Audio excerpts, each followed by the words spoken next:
गाई के गोबर से अंगना लिपाला रघुनंदन हरि।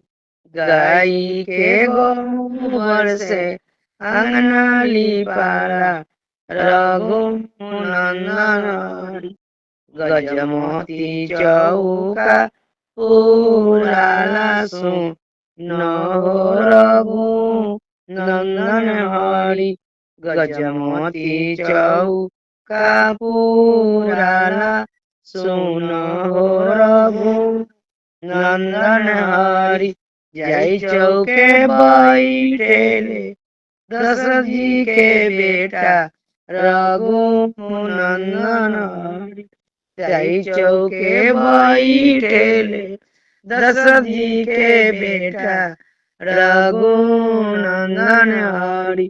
मोतियानी अंजुरी भराई सुनो रघुनंदन हरि।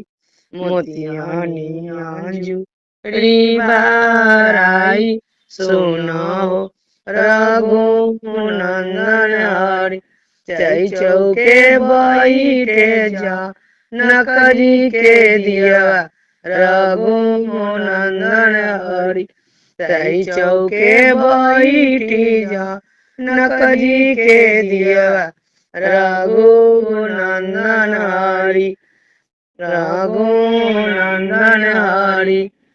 हरि मांगा सजाई सुनो रघुनंदन हरि। सिंदूरानी मांगिया भराई सुनो रघुनंदन हरि। सिंदूरानी मांगिया भराई सुनो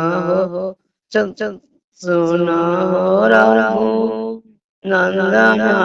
चौका से उठिया बाबू सिरा झुकइया रघुनंदन हरि। पापा जी के पाँव छूके लिया शीश रघुनंदन हरि। पापा जी के पाँव छूके लिया शीश रघुनंदन हरि। गाई के गोबर से अंगना लिपाला रघुनंदन हरि।